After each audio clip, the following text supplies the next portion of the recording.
¿Se acuerda? Y le dice: escribe al ángel de la iglesia de Éfeso, escribe al ángel de la iglesia de Esmirna, escribe al ángel de la iglesia de Pérgamo.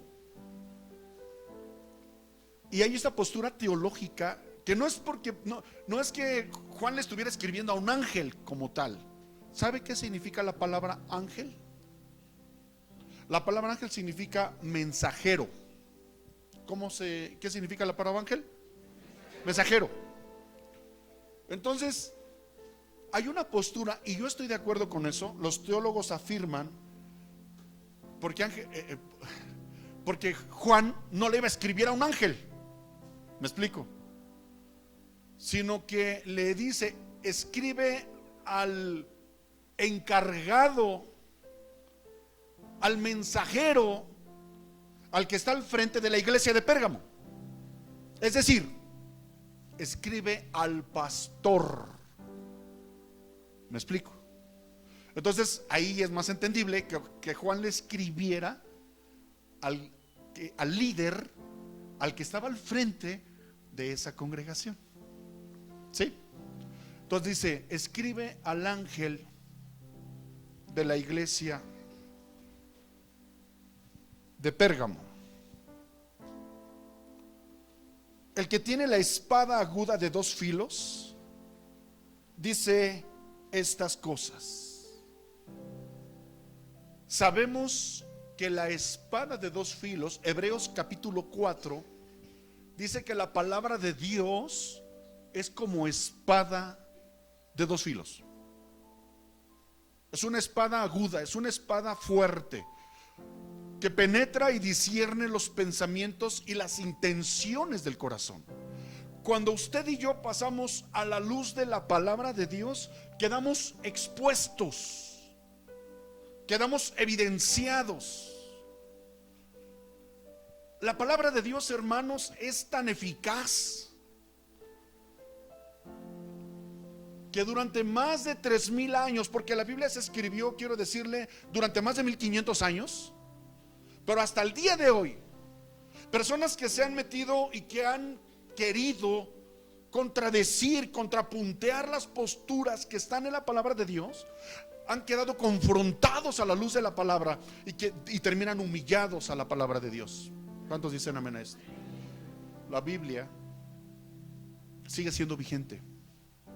La Biblia sigue siendo eficaz. La Biblia sigue siendo la palabra de Dios, aunque haya gente que diga lo contrario. Amén. Y es la norma y es la base del fundamento de nuestra fe. Y quiero decirle a usted que nos acompaña por primera vez, aquí no enseñamos otra cosa. La palabra de Dios es suficiente para que usted sea alimentado, para que usted sea direccionado y para que usted crezca en el evangelio. ¿Cuántos dicen amén a esto?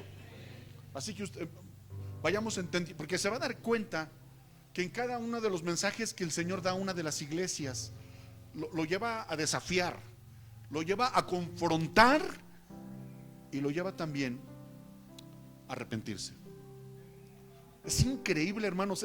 El libro de Apocalipsis se escribió aproximadamente en el año 95 de la era común. Juan, el apóstol Juan, que era el más joven de los 12, aquí ya está viejo. Ya está viejo, o sea, ya está grande. Estaba preso, exiliado en la isla de Patmos. Ahí él tiene la revelación de Jesucristo. Y entonces Jesús le empieza a revelar, le empieza a hablar y le empieza a mostrar lo que ya estaba sucediendo en las iglesias que había edificado el apóstol Pablo. O sea que las iglesias no tenían más de 50 años y ya eran trono de Satanás. Ya había contaminación dentro de la iglesia. A temprana edad, la iglesia de Jesucristo ya estaba siendo infiltrada por brujos. La iglesia de Jesucristo ya estaba siendo infiltrada por gente que se decía ser cristiana y no lo era. ¿Se acuerda de lo que comentábamos cuando hablábamos de la iglesia de Éfeso? ¿Sí se acuerda o no se acuerda? Acuérdese que es estudio bíblico. Se vale preguntar, se vale levantar la mano, se vale comentar. Amén. Están muy callados ahora. No le estoy regañando, hermano, pero quiero que analicemos juntos esto. No tenía 100 años que la iglesia estaba edificada y el ángel ya está diciendo: moras donde mora el trono de Satanás. Está tremendo, ¿no? Han pasado más de 2000 años. ¿Se imagina? Sigo leyendo.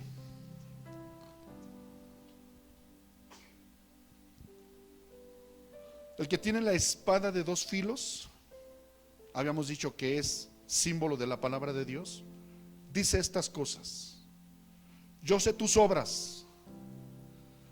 A cada una de las iglesias, para que nos quede bien claro a todos, líderes, servidores, pastores, lo primerito que el Señor dice es: yo conozco tus obras.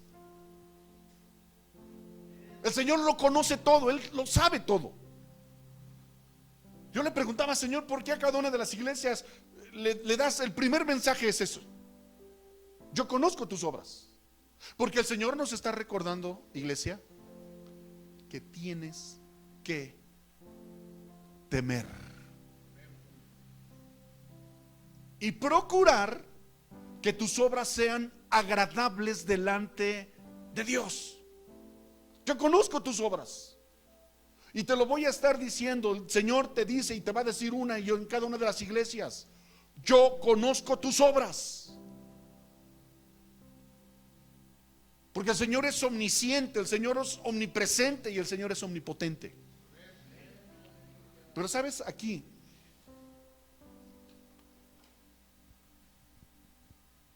yo conozco tus obras, podemos aplicarlo allá afuera. ¿Qué andamos haciendo? Dice la Biblia que por gracia somos salvos por medio de la fe. Y esto no es de nosotros, porque es un don de Dios, no por obras, para que nadie se gloríe. Escúchame. O sea que las obras no te salvan, contrario a lo que enseña la iglesia de Roma. Con todo respeto lo digo, ¿sí? Dentro de los dogmas, dentro de lo establecido en el Concilio de Trenton del Vaticano II, dice que la Biblia no es suficiente para obtener la salvación.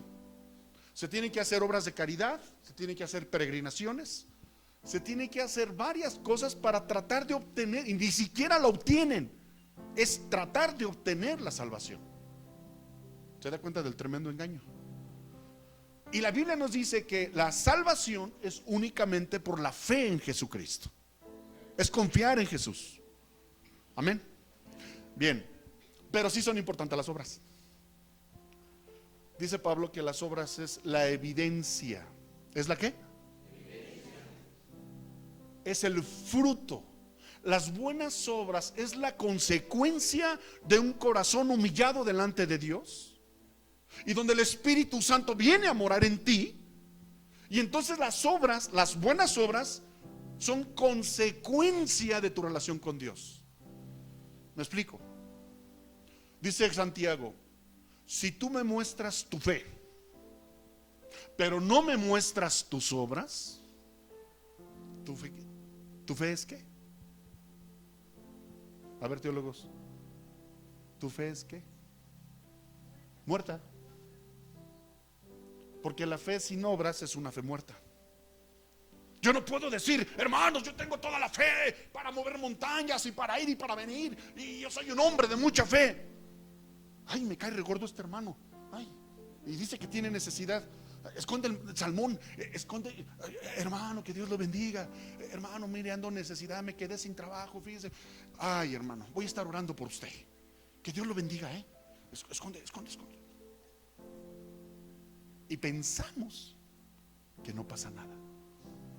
Pero hay alguien que todo lo ve y que te dice una vez más: yo conozco tus obras.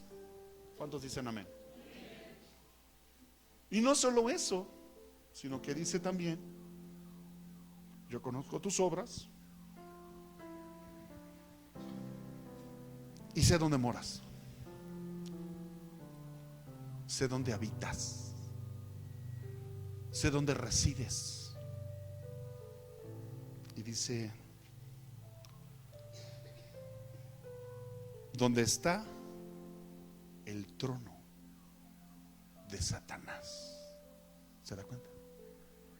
Digo, para aquellos que andan buscando, digo, porque hay gente que se dice ser cristiana y anda de iglesia en iglesia como mariposa de flor en flor. Y si hay algo que no me gusta en determinada iglesia, me voy a otra iglesia. Había un comentario que decía que antes, cuando la gente llegaba a las iglesias, los exhortabas, los confrontabas con el pecado, se humillaban y se arrepentían delante de Dios. Ahora, a los cristianos de ahora los exhortas, los confrontas con el pecado y se va de la iglesia. Vámonos de aquí, no hay amor en esta iglesia. Entonces vamos a buscar una iglesia donde sí hay amor. Vamos a buscar una iglesia donde el pastor sí sea bueno de a de veras, porque este ni siquiera parece pastor.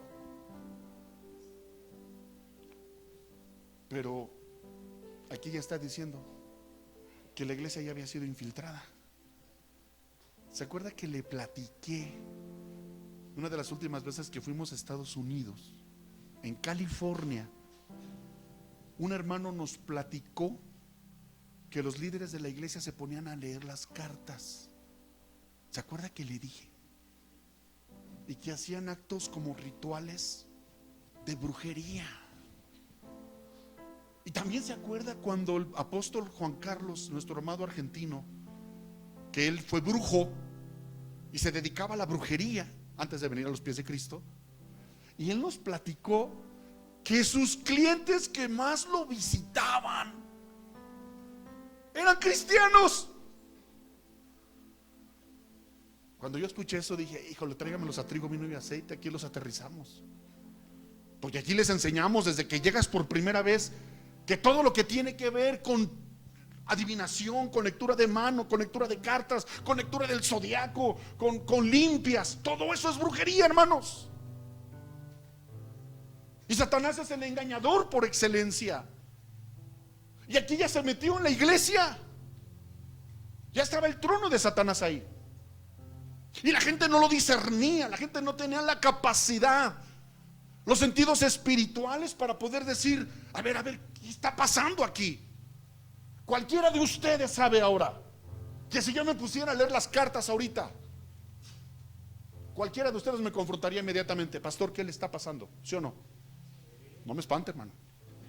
Si no, ahorita tráeme la ruda, mija, ahorita a ver, ¿quién necesita una limpia? Me explico. Ya estaba infiltrada la iglesia en ese tiempo. Ya había trono, ya había gente que se decía ser cristiana. Y ese es el problema que está sucediendo en muchas iglesias, déjeme decirle.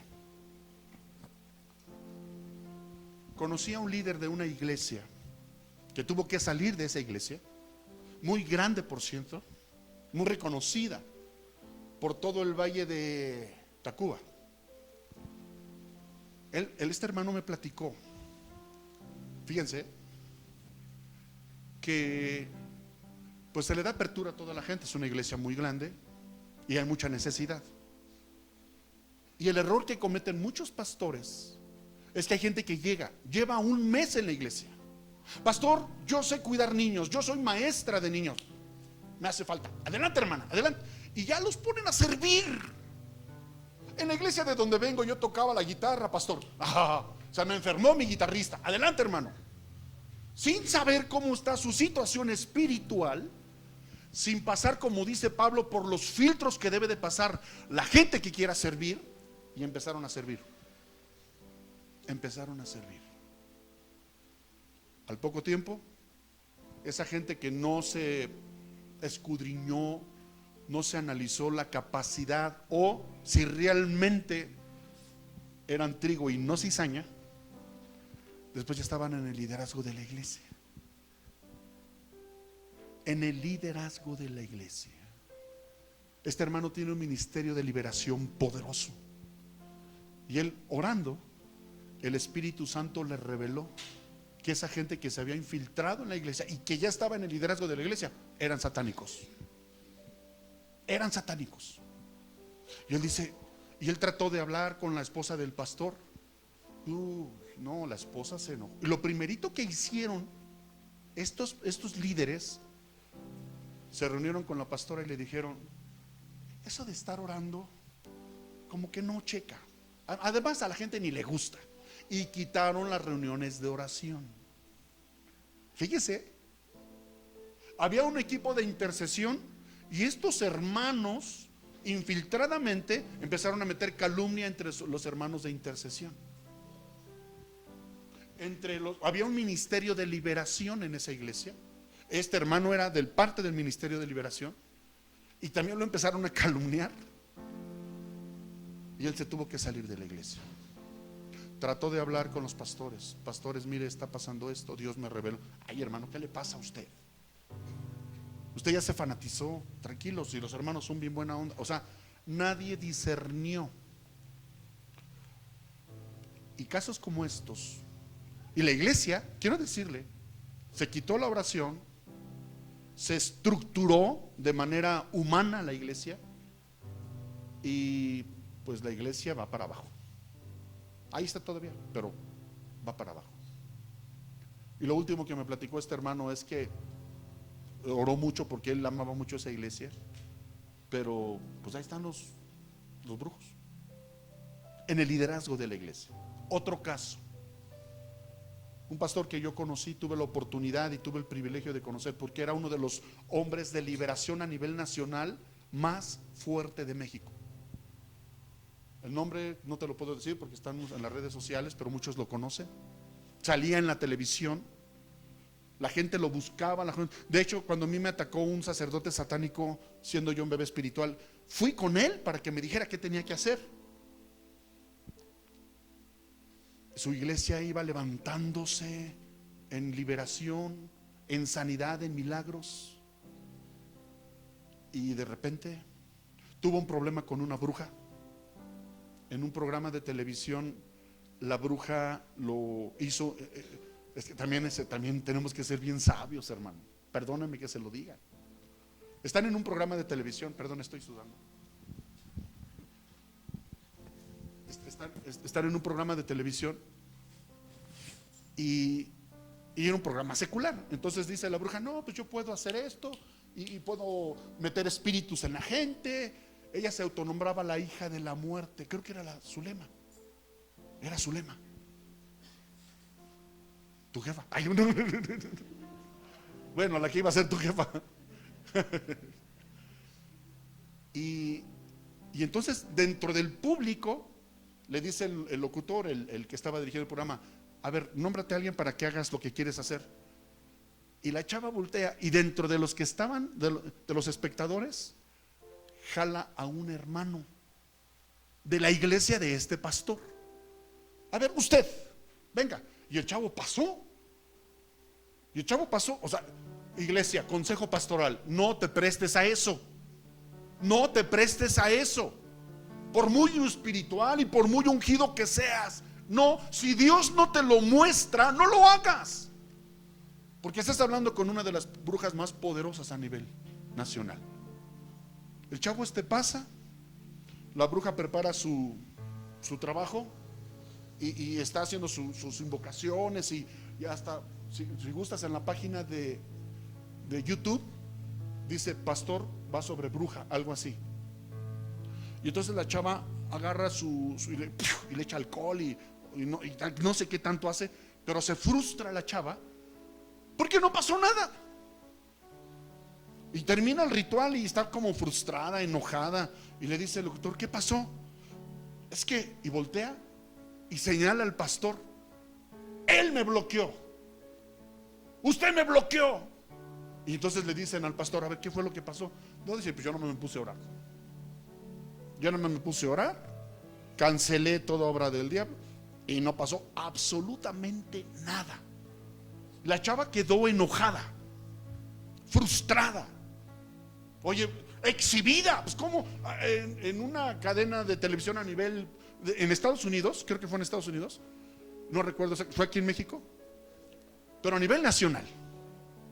Entonces para que una bruja la exhibas de esa manera, no.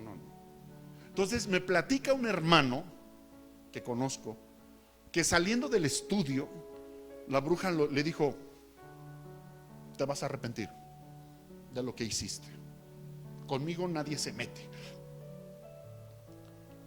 Y al poco tiempo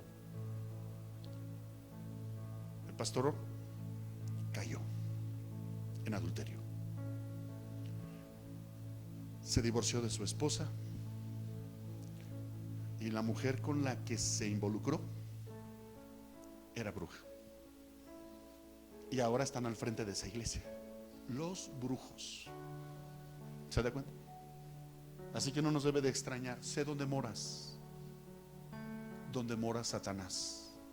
Iglesias que se han involucrado con las cosas del mundo y que han permitido el sincretismo, el humanismo. ¿Has escuchado frases como descubre el campeón que hay en ti? Y frases humanoides y frases motivación. Sí, gloria a Dios, pero eso lo vas a descubrir solamente humillado a la cruz de Cristo. Porque cuando vienes al evangelio no es para que descubras el campeón que hay en ti, es para que te des cuenta de la porquería que hay en tu corazón y que necesitas arrepentirte y venir a los pies de Jesucristo. ¿Se da cuenta? Hay iglesias donde ya ni siquiera se lee la Biblia. Ya no leen Biblia. Es más, sabido ay, es que eso tanta Biblia, no es para tanto. Y aguas, si usted un día se va de la iglesia, no se vaya a meter a esos lugares donde dice la Biblia que son morada de Satanás. Aguas. Por eso estamos tan empeñados, amados, y tan comprometidos para que tú conozcas, para que tú te disipules. Y por favor, si de repente estás en un evento donde ves una bruja y dice alguien del público: usted, madame, usted, señorita, venga. No, gracias, paso, no le entro. Recomendación pastoral, ni yo le entraría, no me prestaría ese tipo de cosas, porque es diabólico, porque es satánico. ¿Me escucho? ¿Me explico? Ya desde entonces ya había morada de Satanás dentro de la iglesia. Qué tremendo. Porque a veces los cristianos le coqueteamos. Ay, es que no es para tanto. Lo que les platicaba el domingo. Dios quiere que seamos adoradores, pero de adoradores de a de veras. Que le pintes la raya a todo lo que tiene que ver con el mundo, aún la música. Ay, pastores, que no es para tanto. Hay música muy bonita de los Beatles. ¿Sabías que los Beatles tenían pacto con Satanás? Ay, pastor, pero la música de Queen está nombrado como uno de los máximos exponentes de la canción a nivel mundial, porque Freddie Mercury alcanzaba los tonos de hasta rebotota y de hasta bajotote. Y es arte, pastor. Ajá. ¿Sabías tú que Queen también tenía pacto con Satanás? Y que muchas de sus canciones tenían. Y cristianos. Ay, pastor, Rapsodia Bohemia es una obra de arte. Te edifica, glorifica a Dios. Entonces, ¿para qué carambas andas ahí? Y hasta son ritmos contagiosos. Y hasta en iglesias los andan bailando.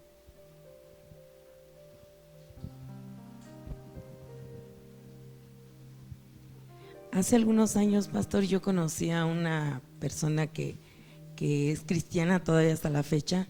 Sus hijos estaban en la alabanza, pero a ellos cuando estaban en su casa les gustaba mucho la música de Queen, del grupo Queen, de los Beatles, de John Lennon. Y en alguna ocasión yo le pregunté a ella: o sea, en tu iglesia sí te dejan, o sea, no en tu iglesia, pero ¿sí entiendes que tus hijos están en la alabanza y están adorando a Dios y escuchan ese tipo de música? O sea, no tiene nada de malo. De en sí, cuando se celebraba el Día de los Muertos, yo nunca participé en eso, Yo desde el principio en las juntas yo decía que mis hijos no podían participar en eso, yo los apoyaba en lo que fuera, pero menos en eso. Entonces, y ella sí participaba en eso y ella me decía, no te vuelvas religiosa, o sea, no te vuelvas religiosa. Entonces yo le dije, pues prefiero que me llames religiosa, porque ella también me preguntaba, pues entonces, ¿qué música escuchan tus hijos? Puras alabanzas, en mi casa puras alabanzas. Y ella me decía, es que eres muy religiosa. Digo, ahorita ya tiene tiempo que no la veo, pero ella se separó de su marido, se divorció. Es tan religioso. Se divorció. Siempre hay consecuencia. Súbeme un poquito más, hija. Allá mi hermano Balboa, por favor. Siempre, escuchen, por favor, quiero que quede claro esto. Es que no se trata de ser religioso. No todas las iglesias tienen el discernimiento y el llamado a la guerra espiritual. Tu salvación no depende de si escuchas música secular o no. Acuérdense, tu salvación depende en tu fe en Jesús. Y tú puedes escuchar lo que quieras. Pero yo les decía el domingo, hay música que mueve las emociones, hay música que te induce y te seduce a hacer cosas que van en contra de la voluntad de Dios. Y se los comentaba. El rock. ¿Sabes de qué murió Freddie Mercury? De SIDA. ¿Por qué? Pues porque tenía esa tendencia. ¿Sí? Nirvana, el vocalista de Nirvana. ¿Sí? Famosísimo el joven. El chavo se suicidó. Y quiero decirte, ¿perdón? O sea, es una situación bien tremenda. ¿Cómo terminan? Y los jóvenes cristianos que escuchan a Nirvana. Hay jóvenes en Estados Unidos que se han suicidado. Perdón, mi hermano, permítame un segundito. Y cuando llega la policía y hacen estaban discos de Nirvana puestos. ¿Hay influencia? Sí, y no solo emocional, sino también espiritual.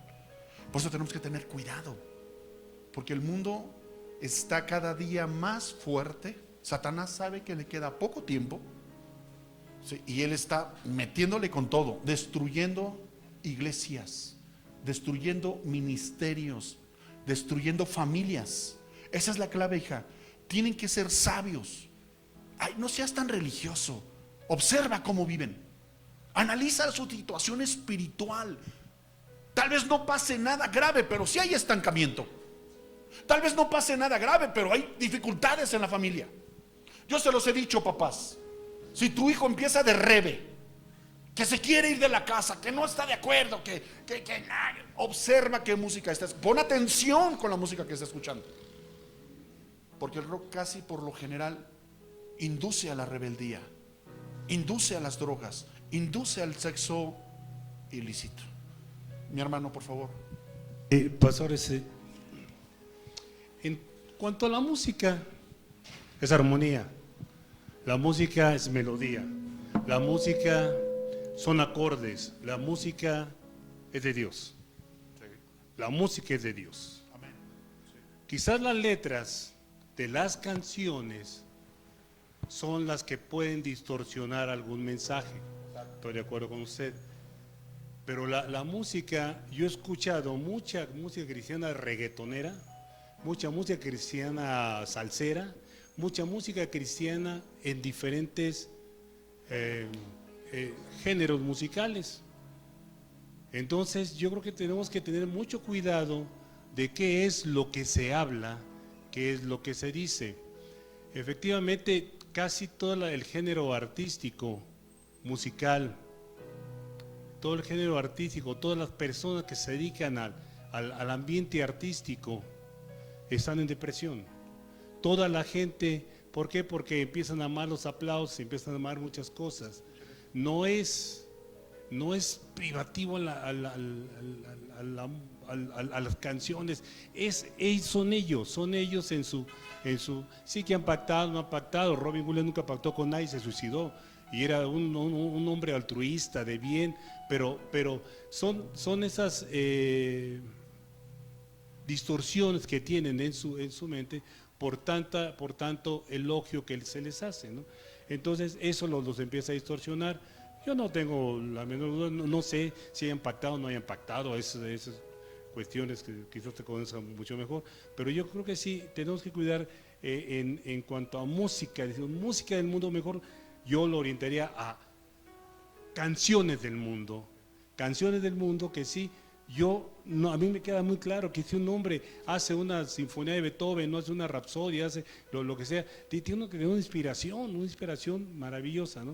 A veces sí, efectivamente, llegan a acompañarse de sobredosis y empieza todo, pero eso no es solamente en el ambiente del canto y de la melodía y de la música, es el ambiente artístico en general todo influye en esa área. Bien, nada más quería compartirle eso, Paz.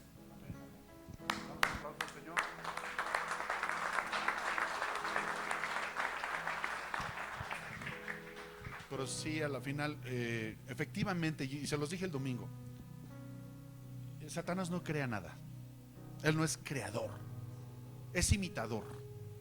Dios creó la música, inspiró al ser humano para generar ritmos, para generar armonías. Amén. Tenemos que tener, amados, un discernimiento en cuanto escuchen esto, para distinguir entre lo santo y lo profano. Aunque nos tachen de religiosos, porque la verdad no somos religiosos ni legalistas, y gloria a Dios por eso. La presencia de Dios fluye en este lugar de manera preciosa, porque hemos cuidado, hemos entendido y hemos aprendido, y es lo que estamos enseñando, a que podamos distinguir entre lo santo y lo profano, entre lo que es correcto delante de Dios y lo que es incorrecto delante de Dios. De ahí parte todo. Usted, desde que llega a esta iglesia, lo enseñamos, lo discipulamos para que usted aprenda a obedecer a Dios, para que usted aprenda. Nuestra visión es esa. Somos la iglesia de Jesucristo, llamados a vivir la sana doctrina. ¿Cuántos dicen amén? Una persona me decía: pastor, pero por ejemplo, la misión de mi iglesia es ir y hacer discípulos a las naciones, y nuestra visión y nuestra misión. Qué padre que tengas misiones, qué padre que tengas misiones, pero no nos metemos en tanto rollo, porque partiendo de esto, de enseñar la sana doctrina, vivir de acuerdo a como el evangelio de Jesucristo nos enseña, ya de ahí parte todo, ¿verdad? Somos la iglesia de Jesucristo, ¿sí?, que enseña a amar, a servir a Dios. Amén. Vamos a continuar. O sea, pero aquí, esto es lo que me impactaba, iglesia. Yo conozco tus obras y sé dónde moras, donde mora Satanás. Ya había infiltrados en las iglesias, ya había gente perversa. Ahora escuchen esto, voy a continuar. Versículo 13: yo sé tus obras y dónde moras, donde está el trono de Satanás, y retienes mi nombre y no has negado mi fe. O sea, a pesar de que había contaminación espiritual en la iglesia de Pérgamo, se había contaminado la doctrina, hermanos. Entraron los gnósticos, entraron los humanistas, pero dice la Biblia que había gente que todavía retenía el nombre de Jesús y guardaba su fe. ¿Esto a qué nos está llevando? Escúcheme. Podrá haber errores en la iglesia. No hay iglesia perfecta. Digo, si usted está pensando en irse porque la iglesia de la colonia Roma, allá está más chido, y allá hay más punch espiritual, y el pastor grita más chido, en todas las iglesias hay dificultades. Pero lo que me enseña esto, dice: has guardado mi fe, has guardado, retienes mi nombre, dice, y has guardado la fe. Es que, escuchen esto, a pesar de que había contaminación en la iglesia, a pesar de que había gente que no tenía un corazón que agradara al corazón de Dios, se habían infiltrado los brujos. Al principio, hermanos, Satanás trató de destruir la iglesia con persecución. Escuchen esto. con ataques, levantando calumnias.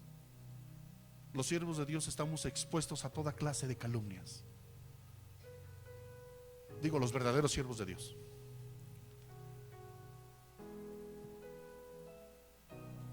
Y Satanás no pudo destruir la iglesia desde afuera. Dice el Señor Jesús: y el Hades no prevalecerá sobre de ella. Entonces astutamente emplea la estrategia de que no puedo destruir a la iglesia desde afuera. Mandaban a matar a los mártires, te lo platiqué la vez pasada. Los quemaban, los aventaban al Coliseo de Roma, se los aventaban a los leones, a los cristianos, el imperio romano, ¿sale? Pero por cada 100 cristianos que echaban al Coliseo de Roma, para que murieran devorados por los leones, decía un teólogo de la edad primitiva, la sangre de los mártires es la semilla del evangelio. ¿Qué quiere decir esto? Que por cada 100 cristianos que quemaban, por cada 100 cristianos que echaban a los leones, se levantaban 800. Y decía el emperador romano: ¿qué vamos a hacer con esta plaga? Satanás no pudo con la iglesia. Los brujos no pudieron con la iglesia. Ya desde entonces hacían trabajos de brujería. Y dice la Biblia que no hay agüero contra el pueblo de Dios. ¿Cuántos dicen amén a esto? Entonces Satanás emplea la táctica, la estrategia de infiltrarse, meter gente a las iglesias, hacerse pasar como cristianos, vivir como cristianos, al grado de llegar hasta ser pastores. Y le funcionó, porque entonces sí hay iglesias que se han destruido. ¿Se acuerda que le platiqué de una cortina de humo, una táctica dilatoria que empleó no solamente los brujos, sino el mismo sistema romano? Y testimonio de un sacerdote jesuita, Alberto. Él explica que las comunidades apartadas los preparan, los adoctrinan, los enseñan a predicar como pastores, a hablar como pastores, a orar como pastores, a ministrar como pastores, pero no son pastores. Y se van a los pueblitos refundidos por allá por la selva. Y entonces convocan a la gente y: hermano, y gloria a Dios, el hermano, ay pastor, mire, aquí le traigo una gallinita. Y se gana el favor de todo el pueblo. Y ya una vez que se ganó el favor de todo el pueblo, comete una aberración, abusa sexualmente de 2, 3 niños, se mete en cuestiones muy fuertes y abandona la comunidad. Ya cumplió con su trabajo, y su trabajo fue ese. La gente se queda mal, se queda muy enojada. Es que el pastor, es que vino nada más y hizo puros errores, y se metió con fulanita y hizo esto, y no queremos más pastores aquí. Le está funcionando re bien al sistema, para que cuando lleguen cristianos verdaderos que van con el amor por las almas, la gente ya está vacunada. Retírese de aquí o lo agarramos a pedradas. Retírese de aquí porque vino un pastor y nos hizo, pero en realidad no era pastor. Y eso, mis amados, está sucediendo más que en otras épocas. Sí, mija, allá por favor. Por eso vamos a estar escuchando últimamente. Vamos a estar escuchando. Y no los estoy defendiendo, Por eso es tan importante que usted estudie y se prepare y puedas distinguir, vuelvo al punto, entre lo santo y lo profano. El Espíritu Santo, escúchame, da testimonio de que usted y yo somos hijos de Dios. Yo no puedo venir a pararme aquí y enseñarle algo diferente a lo que mi Señor me ha estado revelando a través de su palabra. No hay más. Y no solo eso, sino que tiene que haber un testimonio. Por eso dice la Biblia en Hebreos, en Santiago: vean a los pastores e imiten su fe, sujétense a ellos, porque van a dar cuenta de sus almas. Yo le voy a dar cuentas a Dios de tu alma. ¿Me explico? Y para el tiempo que llevamos de conocernos, a estas alturas, ya tienes que permitir que el Espíritu Santo te dé esa convicción de que lo que estamos haciendo aquí es de parte de Dios y no de Satanás. ¿Se da cuenta? ¿Qué ibas a decir, mija?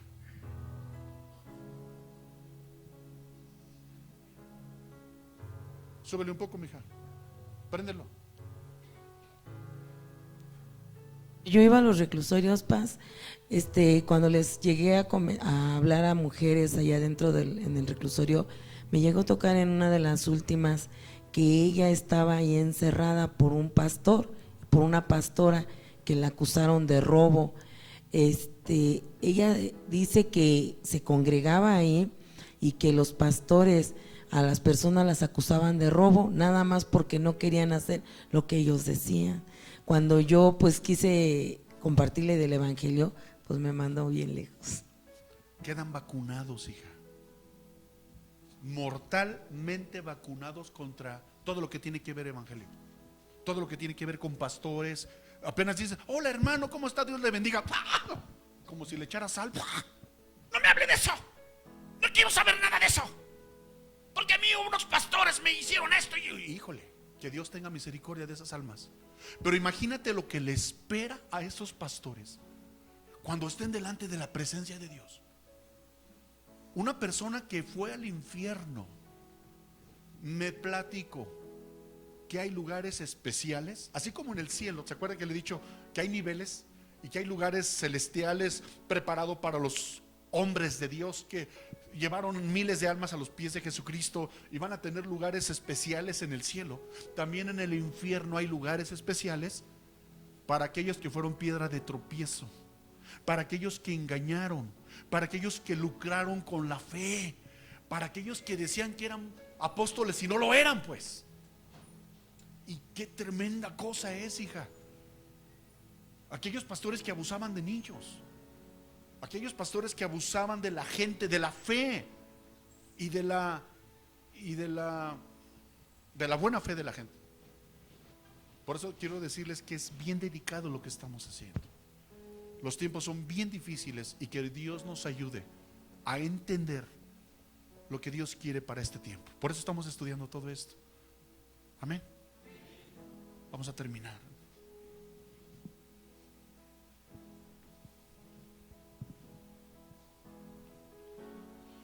Fíjense, dice, y retienes mi nombre y no has negado. O sea, a pesar de la contaminación que había en la iglesia de Pérgamo, había gente que retenía el nombre de Jesús y que no había negado la fe. Yo necesito de estos congregantes aquí. No, digo, gloria a Dios que no estamos en ese nivel donde que puedan. Es que es morada de Satanás. No, Dios nos libre, toco madera. Pero se imagina que a pesar de todo lo que estaba sucediendo en la iglesia, el pastor engañado, seducido, no lo sé. Bueno, ahorita lo vamos a ver porque sí lo menciona. Pero dice que había gente, había ovejas que no negaban el nombre de Jesús y que habían guardado su fe. Que Dios nos ayude a ser esa clase de ovejas, ¿no? Que a pesar de los errores que ven en la iglesia, digo, hay de horrores a horrores, ¿va?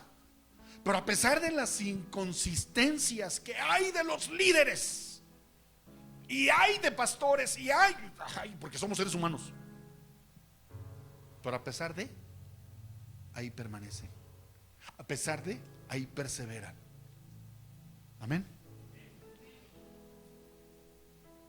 Aún en los días en que fue Antipas mi testigo fiel, el cual ha sido muerto entre vosotros, y vuelve a decir, donde mora Satanás. O sea que había un hombre que había sido un testigo fiel y que lo habían asesinado por ser un testigo fiel.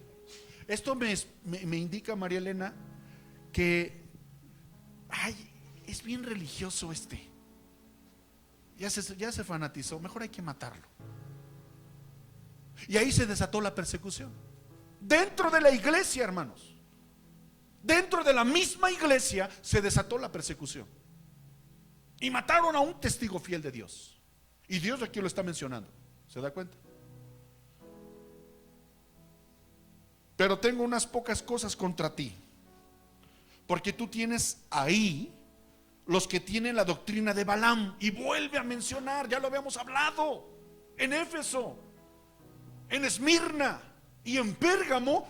Ya había esa contaminación que era la doctrina de Balaam. Ya te lo expliqué la vez pasada.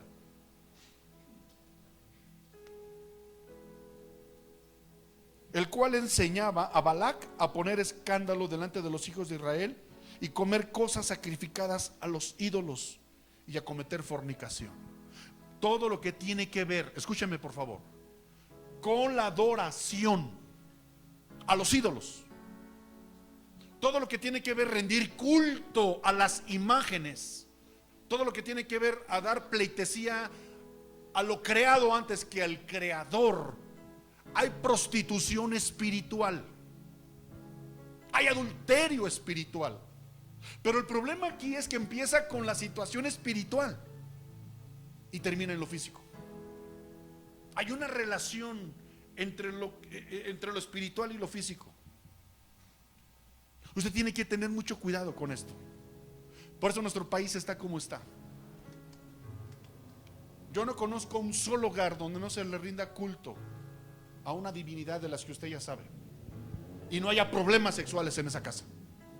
Hay problemas sexuales porque es lo que desata esa situación espiritual. ¿Se da cuenta? Y por eso dice sacrificado a los ídolos. Ahora, hay gente que me ha dicho, pastor, pero los tamales de la Candelaria, ¿qué tiene de malo?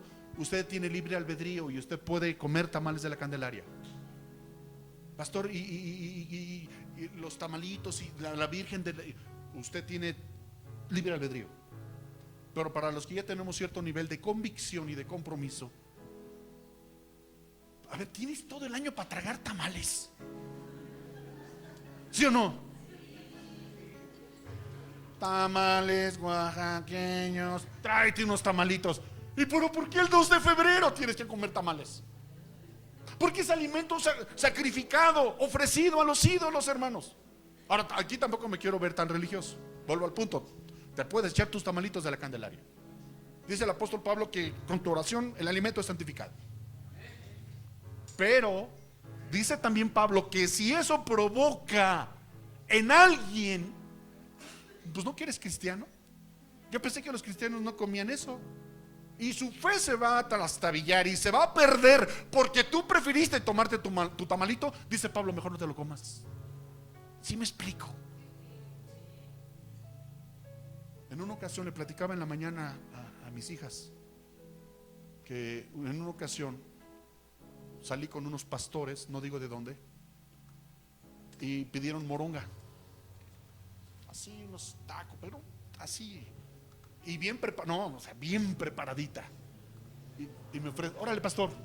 Y yo, paso. Y me empezaron a hacer bullying pastoral. Sí, entre pastores también hay bullying. De hecho ya mandé mi queja ante el sindicato de pastores. ¿Qué? No me va a decir que no va a comer, que es muy religiosito, que pues que eres medio religiosito, va. Y la verdad es que no. La moronga a mí se me hace como que no es muy grata.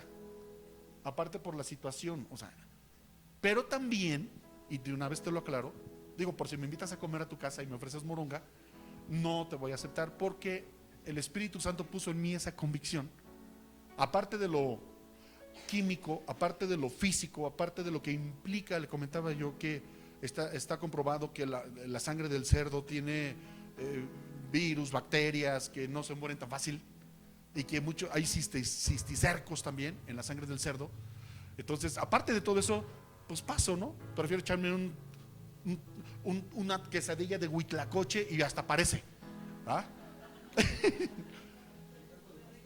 Pero no, o sea, yo no voy a comer moronga, nada más porque para darle gusto a cierta persona que supuestamente dice que, pero que ya me salió teólogo. No, pues es que dice el Señor Jesucristo que es lo que uno come no hace daño, que más bien es lo que sale del hombre lo que hace daño. Pues está bien, pero no le entro. Alimento sacrificado a los ídolos. Usted tiene que tener cuidado con eso, porque también hay contaminación espiritual. Amén.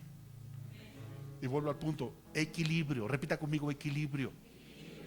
No quiero que después se ande ahí dando golpes de pecho y, estos son mundanos, estos. No podríamos estar aquí. Jesús comió con pecadores, ¿sí? Con publicanos. Una mujer de dudosa reputación entró donde estaba él y le lavó los pies y le ungió.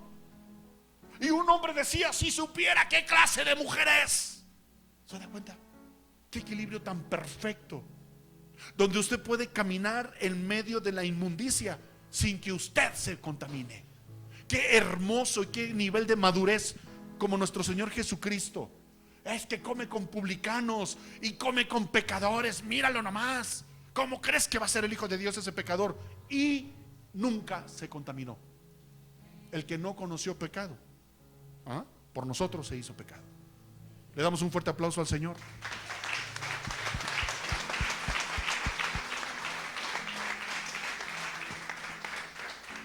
Que Dios nos ayude, sí, a convivir con la gente, pero a dar testimonio y de que no somos iguales, sí, guardar nuestra fe, retener el nombre de Jesús en medio de un mundo distorsionado. Amén. Pásale el grupo de alabanza. Dice: a comer cosas sacrificadas a los ídolos y a cometer fornicación. Acuérdate, siempre va de la mano eso. Rendir culto a los ídolos, comer cosas sacrificadas a los ídolos, y ahí hay pecado sexual. Ahí hay pecado sexual. Después te voy a hacer un estudio un poquito más íntimo de todo lo que implican las imágenes, la simbología que hay en las imágenes. El pintor que pintó la mayoría de las imágenes que están en el Vaticano también tenía sus ondas raras. ¿Sale? Y él se mofó, se burló y dibujó imágenes que ahorita son veneradas en el Vaticano. Y este hombre era homosexual. Este hombre tenía perversiones sexuales y era un pintor y un escultor muy reconocido. Pero muchas de las imágenes él las dibujó precisamente como para darle en la torre a la iglesia. Y esas imágenes son veneradas en el Vaticano. ¿Sí saben de quién estoy hablando? ¿Cómo se llamaba este? Leonardo da Vinci. ¿Se da cuenta? Acuérdense de esto, todo lo que tiene que ver con situaciones de idolatría, ahí hay pecado sexual. ¿Sale? Y en la iglesia pues no era la excepción.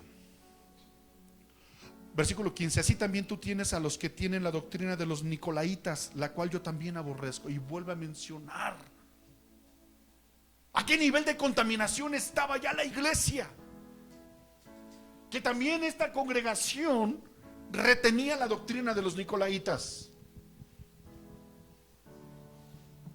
Contoy. Arrepiéntete. Voltea con el que está a tu lado y dile: Dios nos está llamando en este tiempo, iglesia, a tener un genuino y verdadero arrepentimiento. Y más nos vale que lo hagamos. No te justifiques. No vengas a decir: ay, pues que no soy el único. También el hermano la anda regando. No, eso no te ayuda. La salvación es personal y el arrepentimiento es personal también. Me alegra que te preocupes por el hermano, pero eso no es la solución. ¿Me explico? Arrepiéntase usted. Dígale que está a su lado: arrepiéntase usted. Ya si el hermano Eustaquio no se quiere arrepentir, allá él y su dura cabeza. Pero usted se arrepiéntase.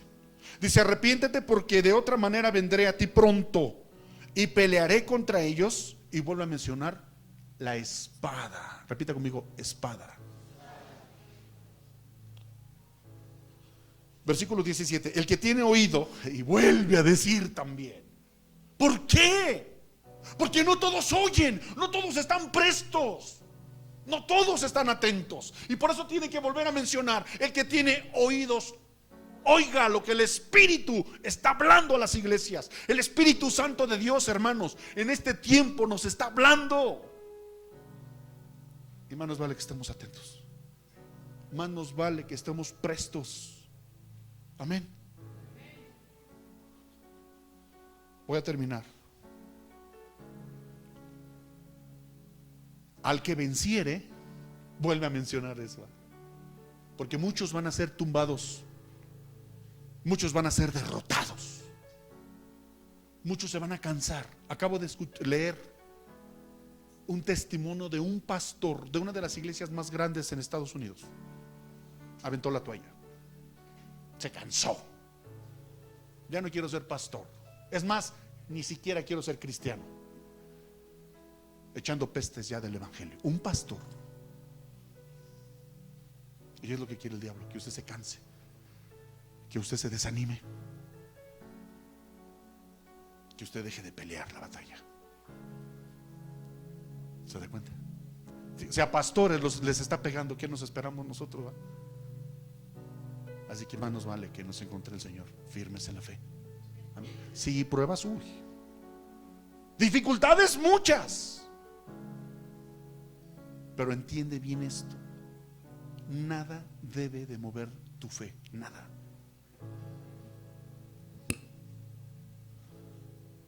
El que venciere le daré de comer el maná escondido. ¿Sabes qué es eso? Dice el Señor Jesús: el que come mi carne y bebe mi sangre, el pan de vida. Dice: al que venciere, fíjense lo que me revela el Señor, le daré de comer el maná escondido. Esto me habla, no que vayas y te comas la galleta, no, escúchame. Esto me habla de una intimidad con el Señor Jesucristo. Comer el maná del cielo, el pan del cielo es Jesús. ¿Cuántos dicen amén a esto? Al que venciere, vas a tener el privilegio de conocer a Jesús como a nadie más. Es lo que me revelaba el Señor. Esto quiere decir: al que venciere le daré de comer el maná escondido. Escuchen: y le daré una piedrecilla blanca, y la piedrecilla un nombre nuevo escrito, el cual ninguno conoce sino aquel que le recibe. Esto me habla de intimidad. Dios te va a dar un nombre a ti que nadie va a conocer, solo tú y Él. Y dice la Biblia que Dios conoce a los que son de Él. Esto me habla de intimidad, un nivel de intimidad como lo tuvo Juan con Jesús. De los 12 era el que más se involucraba con Jesús. Y Dios quiere eso para nosotros ahora. ¿Cuántos están dispuestos a hacerlo? Póngase de pie, iglesia, póngase de pie.